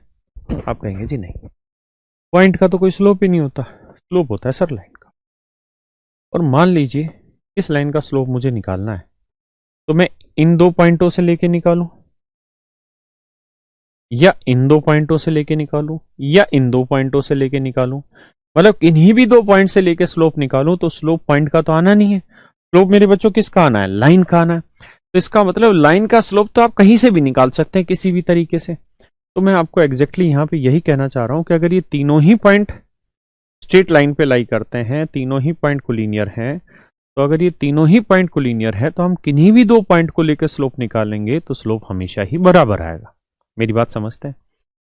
तो अगर मैं इन दोनों पॉइंटों को लेकर स्लोप निकालूं, इन दोनों पॉइंटों को लेकर स्लोप निकालूं, तो फार्मूला होता है y2 minus y1, 6 minus 5 upon x2 minus x1 -1 minus. या मैं इन दोनों पॉइंटों को लेकर स्लोप निकालूं, इसको निकालेंगे तो y2 minus y1 upon x2 minus x1। ये दोनों ही स्लोप बराबर होंगे। 6 में 5 गया 1/4 -5/x+1। यही बनाना यार। माइनस माइनस कैंसिल कर दो, क्रॉस मल्टीप्लाई करोगे तो x+1 5 चौक 20। भाई कैलकुलेशन देख लेना, मिस्टेक ना हो। तो x की वैल्यू आ गई,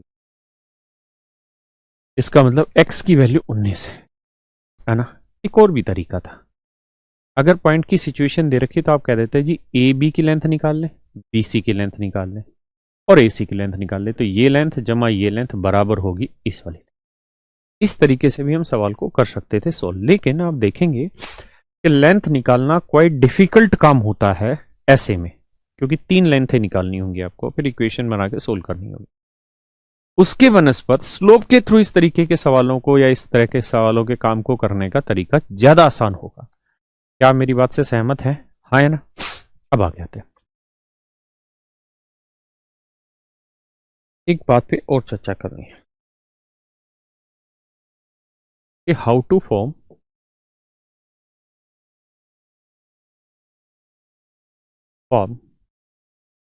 ए रिलेशन और इक्वेशन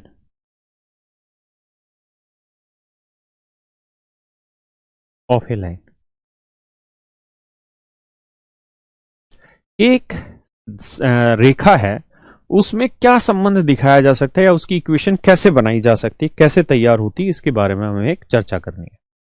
जैसे मान लीजिए मेरे बच्चों, ये एक लाइन है, इस लाइन पे यहां एक पॉइंट है 1 1, यहां एक पॉइंट है 2 2, यहां एक पॉइंट है 3 3, यहां आगे कोई पॉइंट आ गया जी 4 4। अब मैं आपसे जानना चाह रहा हूं कि यार फिर इस लाइन की इक्वेशन क्या होगी, इस लाइन की इक्वेशन क्या होगी। इक्वेशन का मतलब है एक ऐसा संबंध दिखा दो एक्स और वाई के वर्टेक्स को लेके, क्योंकि यहाँ 2D मतलब 2 डायमेंशन है, एक्स एक्सिस और वाई एक्सिस। तो एक्स एक्सिस और वाई एक्सिस को लेके ऐसे दो रिलेशन, मतलब ऐसा कोई रिलेशन यहाँ प्रूव कर दो जो हर पॉइंट को सेटिस्फाई करे। तो आप कहेंगे कि सर यहाँ पे एक्स के भी कोऑर्डिनेट हर पॉइंट पे इक्वल आ रहे हैं और वाई के कोऑर्डिनेट भी बराबर आ रहे हैं। इसका मतलब एक्स और वाई दोनों ही आपस में बराबर है। तो हम कह सकते हैं कि वाई इधर लाएंगे माइनस का एक्स माइनस वाई 0, यानी हम कह सकते हैं कि इस इक्वेशन की, इस लाइन की जो इक्वेशन है वो X minus Y equal to 0। मतलब हमने ये एक ऐसा बेहतरीन सा संबंध तैयार कर दिया कि मैं कहूं कि बताओ इस लाइन के ऊपर का क्या कोई पॉइंट 2 1 हो सकता है।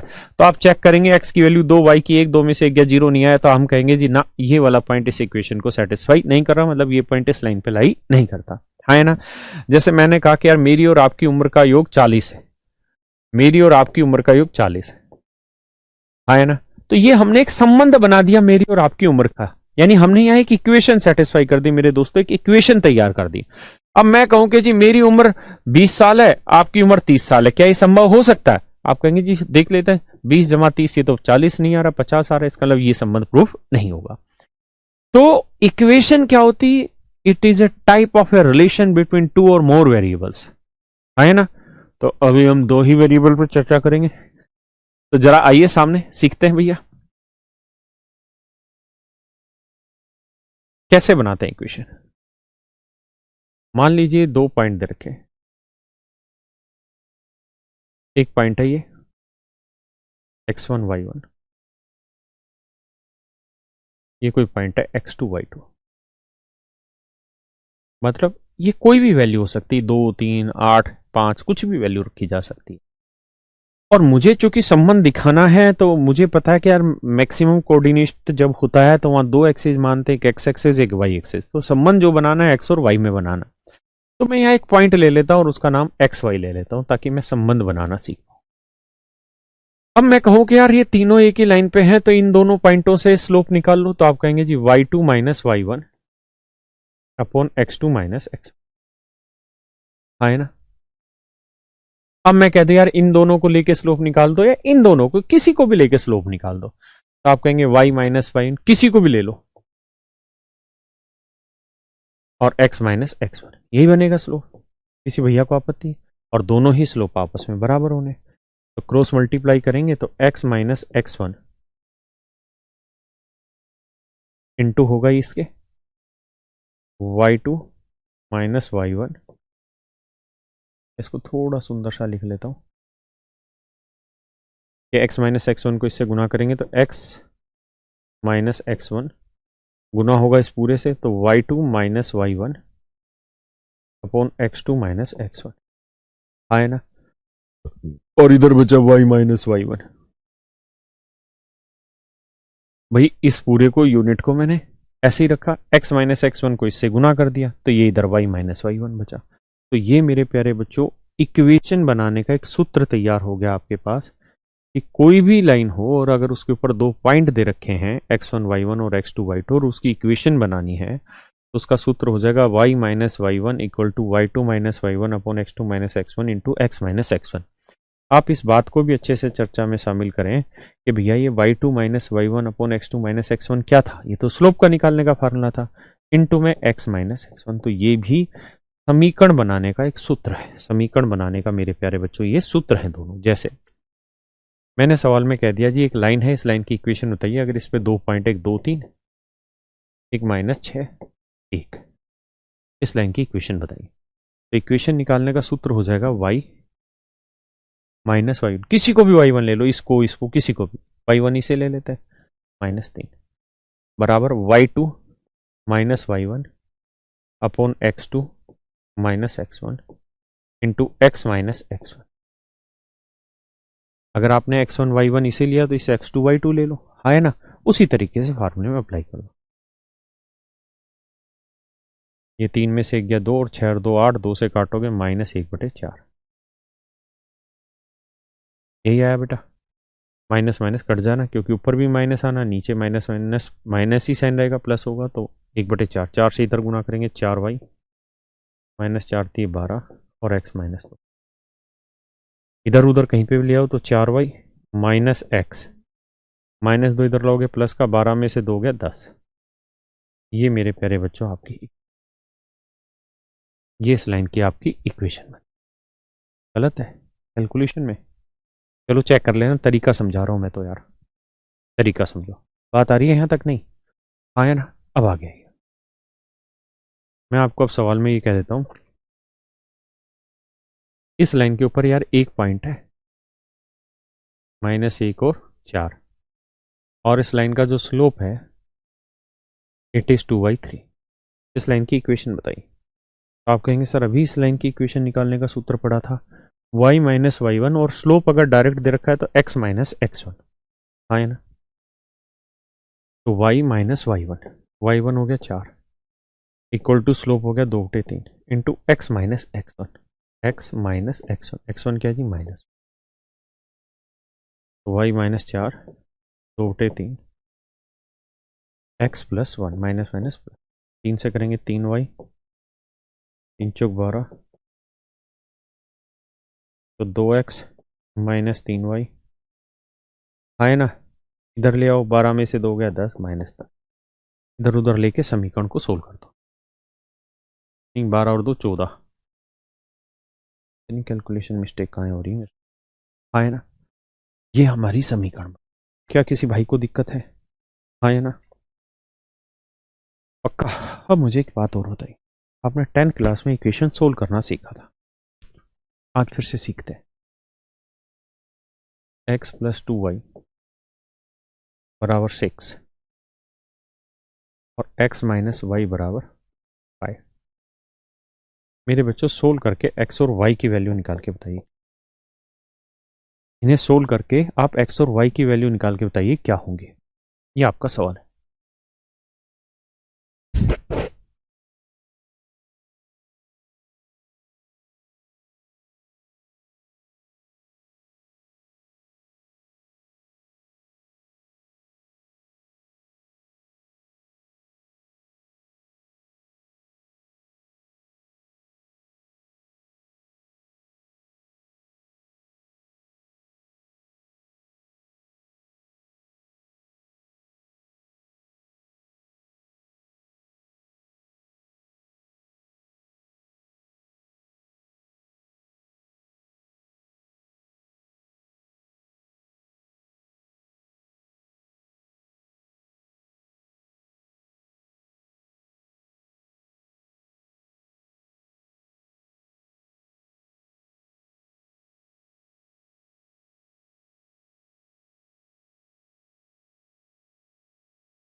तो देखो मेरे दोस्तों, आप यहाँ पे इसको सोल्व करिए।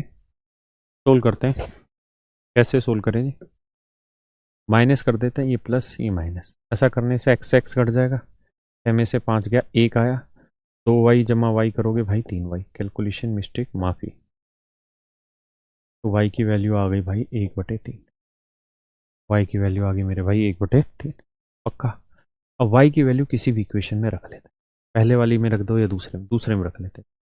माइनस वाई बराबर 5 था, और y की वैल्यू निकल के 1/3 रख देते हैं जी, x माइनस 1/3 बराबर 5, x की वैल्यू 5 जमा 1/3, x की वैल्यू 5 थी, 15 और 1 16/3। मेरे प्यारे प्यारे बच्चों ये बताओ, ये x की वैल्यू 16/3 आई और ये y की वैल्यू 1/3 आई, ये किस चीज को रिप्रेजेंट कर रहे हैं?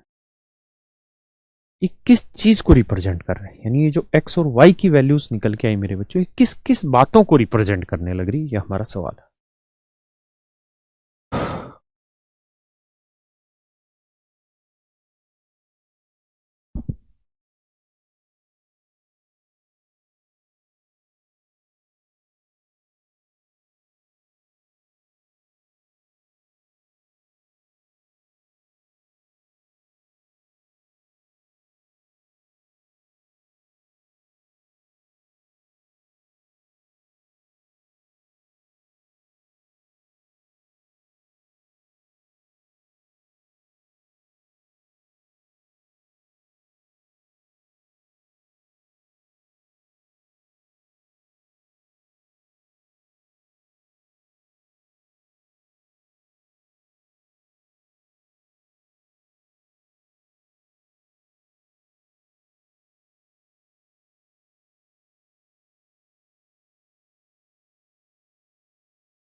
आइए मेरे बच्चों,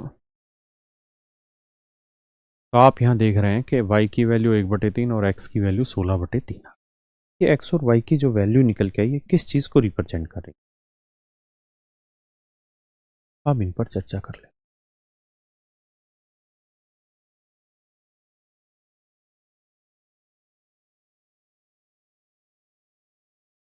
तो मेरे प्यारे बच्चों, इन दोनों इक्वेशन को सोल्व करके जो आपको x और y की वैल्यू निकल के आई, ये किस चीज को रिप्रेजेंट कर रही है, अब इस बात पर हम चर्चा करें। देखिए मेरे प्यारे बच्चों, आप जानते हैं ये जो x और y जो इक्वेशन दिखा रहा है, ये बेसिकली एक स्ट्रेट लाइन की इक्वेशन दिखा रहा है। पीछे यही काम बताया कि किसी भी सीधी रेखा की, ये कोई स्ट्रेट लाइन है, इस पे 2 पॉइंट है, तो इसकी इक्वेशन निकालो, तो इक्वेशन x और y की निकल के आई। यहाँ पे स्लोप दे रखा है, 1 पॉइंट दे रखा है, तो इसकी भी इक्वेशन एक्स वाई में निकल के आई, 2 वेरिएबल थे। तो बेसिकली ये जो है, ये किसी स्ट्रेट लाइन को रिप्रेजेंट कर रहा होगा, कोई लाइन ऐसे आ रही होगी, हाँ है ना। और ये भी एक दूसरी स्ट्रेट लाइन को रिप्रेजेंट कर रहा होगा, इसकी इक्वेशन ऐसे बनी, हाँ है ना। ये दोनों स्ट्रेट लाइन को रिप्रेजेंट करेंगे। और मेरे प्यारे बच्चों, जहां ये दोनों लाइनें आपस में आके मिली, जहां ये दोनों लाइनें आपस में आके मिली, मेरे प्यारे प्यारे बच्चों, इस पॉइंट के वर्टेक्स क्या होंगे, ये डिनोट करता है बेसिकली एक्स और वाई। तो जैसे x की वैल्यू 16/3 है और y की वैल्यू 1/3 है, तो इसका मतलब ये है कि जिस पॉइंट पे दोनों लाइनें आपस में टकराई होंगी, उस पॉइंट के वर्टेक्स हैं 16/3 और 1/3। अगर आपसे पेपर में ऐसा कभी सवाल पूछा जाए, या कोई टीचर या कोई लड़का आपके साथ ही सहेली पूछे कि भाई बताओ, दो स्ट्रेट लाइनें को सोल्व करके जो एक्स वाई की वैल्यू निकल के आती है, वो किस चीज को रिप्रेजेंट करती है, तो आप एक ही बात कहेंगे कि सर, अगर दो स्ट्रेट लाइनें आपस में जिस पॉइंट पे इंटरसेक्ट करती हैं, उस पॉइंट के इंटरसेक्शन के जो वर्टेक्स होते हैं, उनकी वैल्यूज एक्स और वाई होती है। यहां तक की बात समझ में आई, हाँ है ना। मैंने आपको इक्वेशन बनाना सिखाया, 2 पॉइंट दे रखे हो तो कैसे, 1 पॉइंट स्लोप दे रखा हो तो कैसे, हाँ है ना। उसके अलावा मैंने पॉइंट ऑफ इंटरसेक्शन निकालना सिखाया कि दो स्ट्रेट लाइनें एक पॉइंट पे कहीं जहां टकराएंगे, उस पॉइंट के इंटरसेक्शन के वर्टेक्स क्या होंगे। ये सारी बातें मैंने आपको बताई। अब इन्हीं पे चर्चा लेके चलते हैं धीरे धीरे, और इन्हीं पे कुछ सवाल लेते हैं।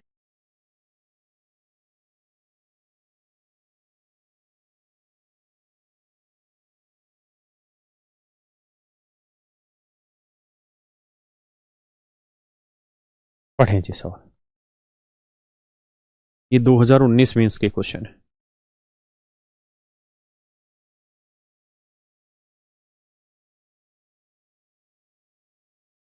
तो कह रहा था, graph of the equation intersect at the point P alpha beta, what is the value of this. कहता है जी, ये दो लाइनें किसी एक बिंदु पे पी पे इंटरसेक्ट किया, ये दो लाइनें क्रॉस होके एकदम पी पे मिले, और पी के वर्टेक्स है अल्फा और बीटा, हाँ है ना। तो कह रहा है जी, इसकी वैल्यू क्या होगी। आप उस पर मत जाइए, आप सिर्फ ये बताइए, पहले इन दोनों इक्वेशन को सोल्व करते हैं। 5x - 2y जमा 1 यानी बराबर -1। इसको सोल्व करेंगे तो 4y है, तो 4y -3x प्लस का है, और 3x माइनस का है, और 5 उधर जाएगा भाई। ये बताइए यहाँ तक कोई गलती तो नहीं क्वेश्चन लिखने 5x माइनस 2y बराबर एक और 4y माइनस 3x माइनस 5। सही है। अब हमें इसे सोल्व करना है। कैसे सोल्व करें भाई? इसको 3 से गुना कर देते हैं, इसे 5 से। तो ऊपर वाली को 3 से करें तो 3 5 15, 3 दूनी 6y और माइनस 3। नीचे वाली को 5 से करेंगे तो 5 3 15x, 5 चौक 20y आया ना, और 5 5 5। एक बार फिर से समझते हैं। 5 3 15, 5 चौक 20, 5 5 25। 3 से ऊपर वाली को किया तो 3 5 15, 3 दूनी 6, 3 1 3। अब दोनों को सोल्व कर दें। अगर सोल्व करोगे तो कट जाएगा। 20 में 6 गया, 14y बचा है ना, और माइनस 25 माइनस 3 माइनस 28 बना। तो आप देखेंगे कि y की वैल्यू आई -2। y की वैल्यू आई मेरे बच्चों -2। एक बार समझे फिर आगे बात करते हैं। भाई दोनों को जोड़ दिया ना हमने, ये तो आपने 10th क्लास में सीखा। अब y की वैल्यू -2 किसी भी इक्वेशन में रख देते हैं, यहाँ रख देते हैं -3x। y की वैल्यू -2 रखेंगे तो -4 दूनी 8, -8 -8 उधर जाएगा प्लस का, तो -5 + 8। तो आप कहेंगे सर -3x की वैल्यू आई +3। तो x की वैल्यू आ गई जी -1। x की वैल्यू आ गई यानी जिस पॉइंट पे इन्होंने इंटरसेक्ट किया उस पॉइंट के एक्चुअल में जो वर्टेक्स होंगे वो होंगे -1 और -2। -1 और -2 मतलब अल्फा की वैल्यू -1 है तो बीटा की वैल्यू मेरे बच्चों -2 है ना। अब अल्फा की वैल्यू -1 है तो 2 को अल्फा से गुनाएंगे तो -2 अल्फा आएगा, मतलब -2। और बीटा की वैल्यू -2 है तो -2 गुना -3 करेंगे +6। 6 में से -2 करेंगे तो उत्तर आएगा 4। That is.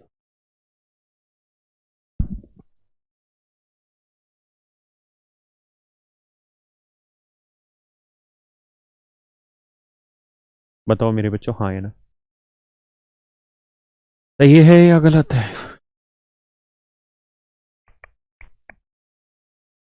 हाँ कि ना? करिए जी।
दोनों, थोड़ी आवाज नहीं, माफ करना भाई, माफ करना, माफ करना, सॉरी। सवाल में करेक्शन थी, मैंने करी कि यहाँ पे लिखो कि x-2y + 12 और वह x एक्सिस को बिंदु इतने पर काटती है। अब सवाल सही है, इंग्लिश में ठीक लिखा। सवाल में कह रहा है कि ये लाइन और ये लाइन एक दूसरे बिंदु को P पर काटती है। ये दोनों लाइनें एक दूसरे को कहां पर काटती है मेरे बच्चों? P पर काटती है। तो पहले इनको सोल्व कर लेते। तो ये इक्वेशन है 3x = 3y बराबर 11। यहां भी मैं इसे 3 से गुना कर दूं तो आसान हो जाएगा। 3 से करोगे तो 3x आएगा, है ना। और इसे 3 से करोगे तो 3 दूनी 6y आएगा, और 12 उधर ले जाओगे माइनस का तो 12 थी 36, माइनस का 36 आया, है ना। अब मैं इसे सोल्व करना चाहता हूँ तो ये माइनस कर दो, ये माइनस माइनस प्लस हो जाएगा, ये माइनस माइनस प्लस, ये कट जाएगा। खैर 3 9 आ गया भाई, 36 और 11 47 हो गया, है ना।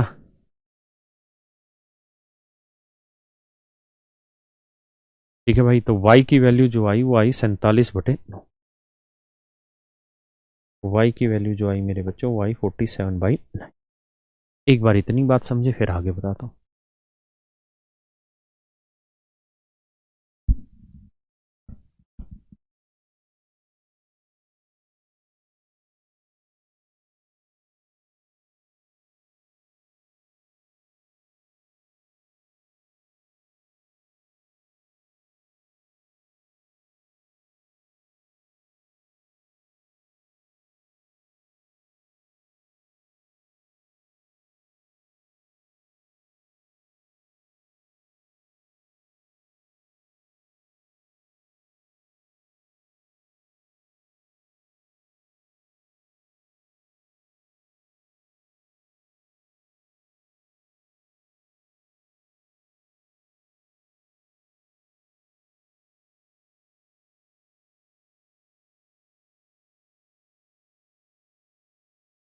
अरे यार ये साला हिंदी इंग्लिश दोनों में ही गलत लिखा हुआ है। टाइपिस्ट और कुछ भी लिख लेता है भाई, माफ करना। ये 3x नहीं 2x, यहाँ 2x था ना, यहाँ 2x है। ढीले टाइपिस्ट 2x है भाई, माफ करना। तो ओरिजिनल इक्वेशन थी 2x जमा 3y, 3y बराबर 11। और अगली इक्वेशन थी x माइनस 2y माइनस 12। अब यहाँ x है, यहाँ 2x है, तो इसे 2 से कट देते हैं तो 2x आएगा, 2 दूनी 4y आएगा, और 12 उधर जाएगा, 12 दूनी 24 माइनस का, और ये था 11 सॉरी। क्लियर है मेरे बच्चों? अब सोल्व करते हैं। ये माइनस माइनस प्लस, ये माइनस माइनस प्लस, ये कट गया, 4 और 3 7y, 24 और 11 35। तो मेरे बच्चों y की जो वैल्यू है वो आ गई 5, y की वैल्यू आ गई 5, y की वैल्यू आ गई 5, आए ना। अब y की वैल्यू किसी भी इक्वेशन में रख देते हैं, x की निकाल देते हैं। जैसे y की वैल्यू यहाँ रख देते हैं, 5 दूनी 10, तो माइनस 10 प्लस 12 कितना बचा, प्लस 2 उधर जाएगा माइनस का, तो x की वैल्यू आ गई -2, आए ना। तो यानी ये जो P पॉइंट था इसके वर्टेक्स आ गए -2 और 5, आए ना। यानी ये पहली वाली जो दोनों लाइनें हैं आपस में जिस पॉइंट P पे टकरा रही हैं उसके वर्टेक्स x1 y1 है, जबकि एक्चुअल में उसके जो वर्टेक्स है वो -2 और 5 है। क्या मेरी बात समझ पाए? पहला पॉइंट। अब आते हैं जी अगली बात पर। अब अगली बात को पढ़ो, शामिल इन चीजों को कर देना कि x एक्सिस और ना ये वाला वह x एक्सिस को बिंदु इस पर काटता है।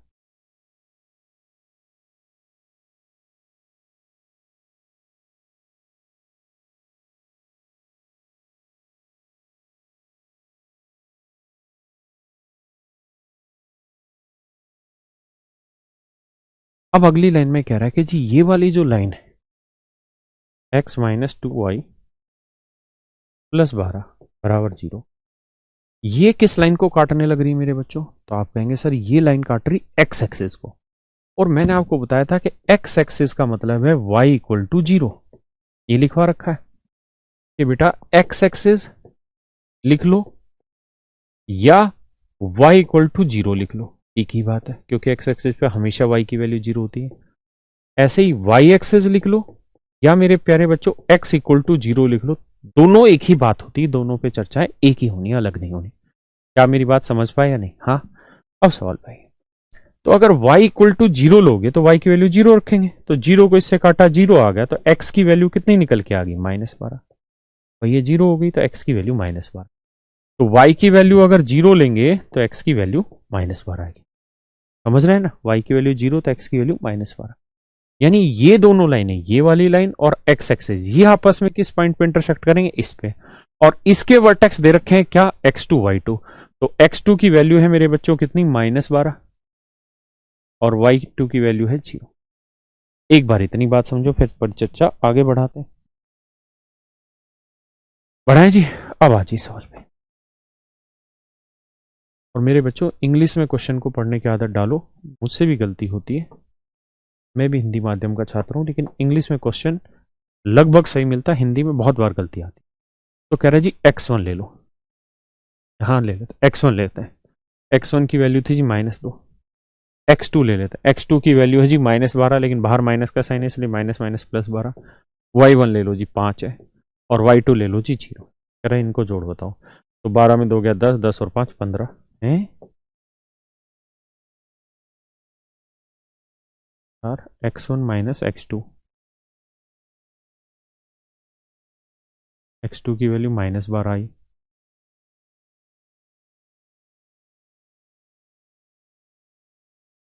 बताना भाई क्या गड़बड़ हो रखी है?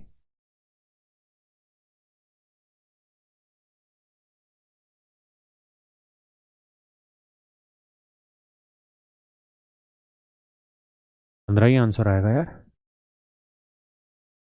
गड़बड़ तो नहीं हो रही बिल्कुल भी। x1 की वैल्यू -2 है, x2 की वैल्यू -12, माइनस माइनस प्लस 12 हो गई, y1 की वैल्यू है जी 5, y2 की वैल्यू 0। तो 12 में 2 गया 10, 10 में 5 जोड़ा 15 हमारा आंसर होगा। यही करेक्ट आंसर है, यही मेरे बच्चों हमारा करेक्ट आंसर है, इसमें कोई दो राय नहीं, ऑप्शन गलत है। ठीक है, यहां तक मेरी बात समझे? बढ़े आगे, चलिए आइए। तरीका समझ गए ना सवाल का? करो जी।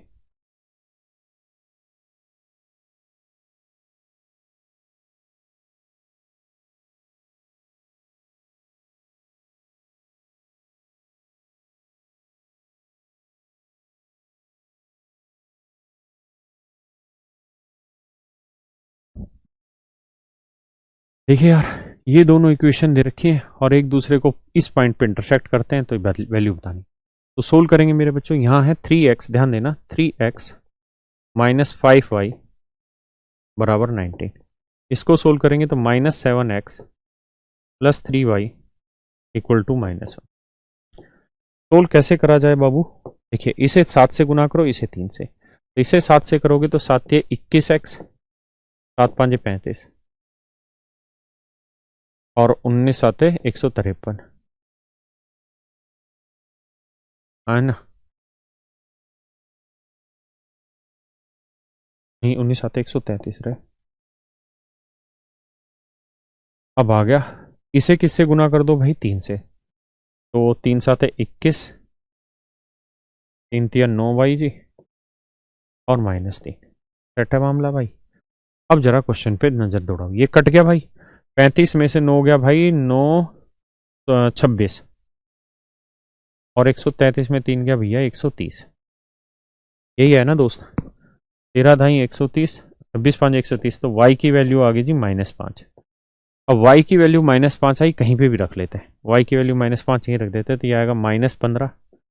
-15 उधर जाएगा प्लस का, तो -15 -1 बचा 14, 7x बराबर 14 मेरे बच्चों। तो x की वैल्यू आ गई -2, है ना? तो आपने देखा कि जो पॉइंट ऑफ इंटरसेक्शन आया उसमें x की वैल्यू -2 है और y की वैल्यू -5। कह रहा जी इसकी वैल्यू बताओ, तो अल्फा की वैल्यू -2, तो -3 दूनी 6, और बीटा की वैल्यू -5 तो +5, तो 6 में से 5 गया -1। That is your answer. तो तरीका आप समझ पाए? ये सारे 2019 मेंस के क्वेश्चन है, एक जैसे ही सवाल दिए सारे।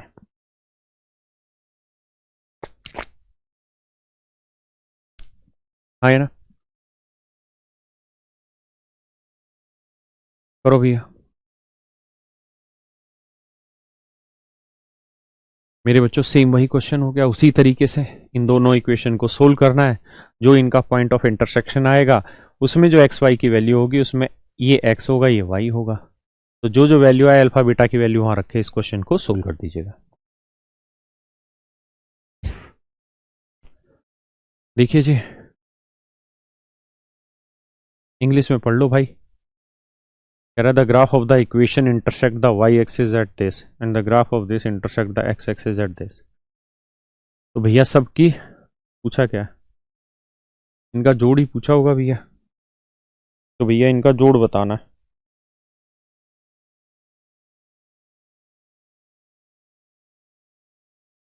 इनका जोड़ ही बताना आपको, वरना तो 4 आंसर देने थे। कैसे किया जाए मेरे दोस्तों? बेहद आसान है। आपने देखा कि यार ये वाली जो लाइन है x -7y -42, ये y एक्सिस को इंटरसेक्ट कर रही है। तो y एक्सिस को इंटरसेक्ट करना मतलब x की वैल्यू 0। तो x की वैल्यू 0 हो जाएगी, -7y बराबर 42, तो y की वैल्यू आ जाएगी 6। तो पॉइंट आएगा 0 और 6। तो यानी अल्फा बीटा की वैल्यू आ गई 0 और 6, है ना? अब आगे की चर्चा दौड़ाते हैं मेरे बच्चों। अब कह रहा है जी ये वाली जो इक्वेशन है दूसरे वाली, ये वाली, इस ये किसको काट रही? एक्स एक्सिस को। तो एक्स एक्सिस का मतलब क्या हो गया मेरे बच्चे? y equal to 0। तो यहां y की वैल्यू मेरे भैया 0 रखोगे, y की वैल्यू मेरे बच्चों अगर आप 0 रख दोगे तो एक्स एक्सिस का मतलब y 0। तो 6x बराबर 15, तो 6x बराबर 15 आया मेरे बच्चे। तो 3 5 15, 3 दूनी 6। तो x की वैल्यू जानते हो 5/2 यानी 2.5। तो यानी x की वैल्यू 2.5 आ जाएगी। मेरी बात समझ पा रहे हो कि नहीं समझ पा रहे? हाँ, है ना? तो ये वाला जो होगा इसमें x की वैल्यू 2.5 होगी और y की वैल्यू 0 होगी। अब कह रहे हैं इन सबका जोड़ कर दो। तो अल्फा की वैल्यू है 0, बीटा की वैल्यू 6, लेमडा की वैल्यू है कितनी रहे, कहाँ गया, 2.5, और इसकी वैल्यू है 0। जोड़ोगे तो 6 और 2 8.5। तो ये आंसर आ गया, डी ऑप्शन आ। हाँ, है ना? तो मेरे प्यारे बच्चों, मुझे पूरी उम्मीद है आपको बातें समझ आई होंगी। कल हम इसी से आगे बढ़ेंगे और इसी पे धीरे धीरे क्वेश्चन को लेके चलेंगे। बेसिक बातें भी समझाता रहूंगा और साथ के साथ उन पे प्रैक्टिस भी क्वेश्चंस की कराता चला जाऊंगा। तो मुझे पूरा विश्वास है कि हम लगभग पिछले साल के 100 के आसपास, पिछले सालों में जितने भी इसके क्वेश्चन आए, अराउंड 100 क्वेश्चन की प्रैक्टिस मैं आपको इस बार क्लास में ही कराऊंगा। ठीक है, अलग से नहीं कराऊंगा, क्लास में ही साथ साथ कराऊंगा कॉन्सेप्ट के साथ, ताकि आपको पता चले कि कैसे अप्रोच लेना। देखिए यार, कुछ क्वेश्चन थोड़े से टाइम टेकन होते हैं हल्के से, जैसे ये वाला क्वेश्चन, ये 4-5 सेकंड का क्वेश्चन है, इतना टाइम लेगा ही लेगा। अगर आपकी समझ तैयार, आप जल्दी जल्दी करके 2-3-4 सेकंड में कंप्लीट कर लेंगे, मुश्किल सवाल नहीं। तो चलिए मेरे बच्चों, थैंक यू आप सबका, इतना ही। Have a good night, bye. कर दे बेटा बंद।